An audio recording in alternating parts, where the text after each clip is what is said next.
네, 이제 주말이 지나고 나면 다음 주 화요일과 수요일 연준의 FOMC 회의가 열리게 됩니다. 시장에서는 벌써부터 출구 전략 어떻게 풀어낼지를 두고 관망세가 짙은 상황인데요. 이와 관련한 이야기 나눠보도록 하겠습니다. BS투자증권 투자전략부 홍순표 부장 나와 계십니다. 부장님, 안녕하세요. 네, 안녕하세요. 예. 자, 다음 주 9월 FOMC 회의 앞두고요. 미국 고용 시장을 두고 사실 이제 판단 기준이 되다 보니까요. 지금 시장에서는 좀 어떻게 판단할 수 있을지부터 여쭤보겠습니다. 예, 최근에 미국의 시리아에 대한 공습이 연기될 가능성이 높아지면서 메나 지역에서의 시장학적 리스크가 완화되고 있고요. 또 중국과 유로존의 주요 경제 지표들의 개선을 통해서 글로벌 경기에 대한 회복, 기대감이 높아지면서 코스피에 대한 외국인의 연속적인 순매수 등 글로벌 투자자들의 위험 자산에 대한 선호도가 한층 더 높아지고 있는 추세입니다. 다만 다음 주 18일과 19일에 예정되어 있는 9월 FOMC 회의에서 미국의 완화적인 통화 정책의 변화 가능성이 예고되어 있다는 점은 글로벌 증시의 경계 요인이 될 수밖에 없다고 볼 수 있습니다. 특히 이번 FOMC 회의에서 양적 완화 규모 축소 계획에 상당히 좀 중요한 잣대가 될 수 있는 부분이 역시 미국의 고용시장 동향이기 때문에 FOMC 회의를 앞두고 가장 최근에 미국 고용시장 동향을 가늠할 수 있게 해주는 주간 실업수당 신청 건수 공개는 상당히 좀 중요한 의미를 가질 수 있다라고 볼 수 있습니다. 예. 일단 주간 실업수당 신청 건수 간밤에 공개되었는데요. 이 결과에 대해서 언급하기에 앞서서 우선은 지난 주말에 공개된 미국 노동부의 8월 고용보고서를 다시 한번 좀 정리해 볼 필요가 있습니다. 이미 8월 고용보고서는 미국의 고용시장이 안정적인 회복세를 이어가고 있음을 시사를 하면서 미국 연준의 양적 완화 규모 축소에 대한 그런 명분을 제공해주는 결과를 공개했다라고 볼 수 있습니다.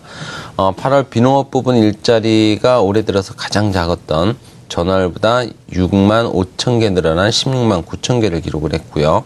또 8월 실업률도 전월보다 0.1%포인트 낮아진 7.3%를 기록함에 따라서 미국의 실업률이 지난 2009년 10월에 10.0% 고점을 기록한 이후에 월 평균 0.06%씩 하락하면서 장기 회복 추세를 이어가고 있음을 시사를 하고 있습니다.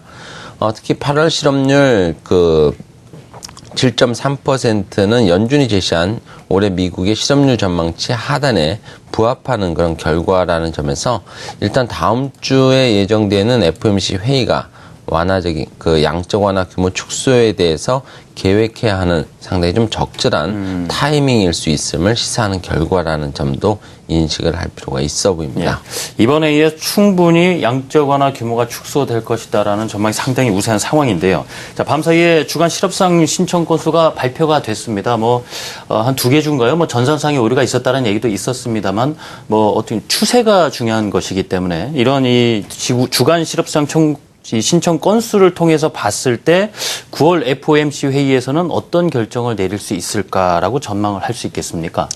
예, 일단 주간 실업수당 신청 건수가 30만 건을 하회한 29만 2천 건을 기록한 것으로 나타나면서 당초 예상했던 32만 7천 건을 크게 하회하는 수치를 공개를 했는데요. 이렇게 된다면은 연준의 그런 양적 완화 규모 축소에 대한 우려가 상당히 깊어질 수 있는 그런 수치라고 볼 수 있습니다. 예. 그렇지만 지적해 주신 것처럼 이 주간 실업수당 신청 건수의 내용에는 2개 주에서 전산 오류로 인한 30만 건 하회일 가능성이 상대적으로 높기 때문에 일단 그 자체만 놓고는 해석하기 상당히 좀 어려운 부분들이 분명히 있습니다. 따라서 그림에 나타나고 있듯이 일단 추세적인 부분들을 좀 더 면밀히 검토해 볼 필요가 있어 보이는데요.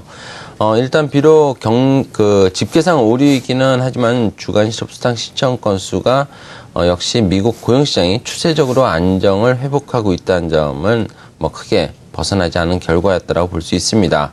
일단 4주 이동 평균 실업수당 신청 건수를 통해서 추세를 보게 되면 지난 7월 이후에 지속적으로 감소세를 이어가면서 고용시장 회복이 추세적으로 진행되고 있음을 확인을 할 수 있겠고요.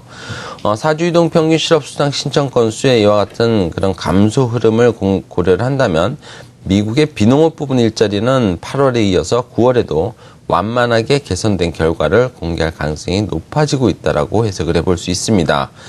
다만 미국 경제 성장세의 지속 가능성이 높아지면서 그동안 구직을 포기했던 실망 실업자 등이 고용시장으로 복귀할 가능성도 높은 상황이고요. 이런 가운데 현재와 같은 비농업 부분 일자리의 개선 속도로는 실업률의 그 빠른 하락을 유도하는 그런 부분들이 상대적으로 좀 어려울 수 있기 때문에 미국 연준이 양적 완화 규모 축소 가능성을 높이거나 또 즉각적으로 축소할 가능성은 아직은 좀 낮다라고 판단을 해볼 수 있습니다. 미국 고용시장의 양적 개선이 단기간 내에 강하게 나타날 가능성이 아직까지는 좀 낮다는 점을 고려한다면 9월 FOMC 회의에서 즉각적으로 양적 완화 규모를 줄일 가능성은 크지 않고요. 양적 완화 규모를 줄이더라도 그 규모는 매우 제한적인 수준일 수 있다는 그런 유추를 해볼 수 있겠습니다. 네, 확실히 실업수당을 신청하는 사람들 그 건수를 비교해 봤을 때 추세적으로 이제 점점점 줄어드는 추세 확인할 수가 있는데요. 다만 일자리 수 측면으로도 봤을 때는 워낙 이렇게 강한 신호가 아니다 보니까 일단은 양적 완화 축소를 하더라도 이렇게 적을 것이다. 이렇게 전망을 해볼 수 있다는 말씀이십니다.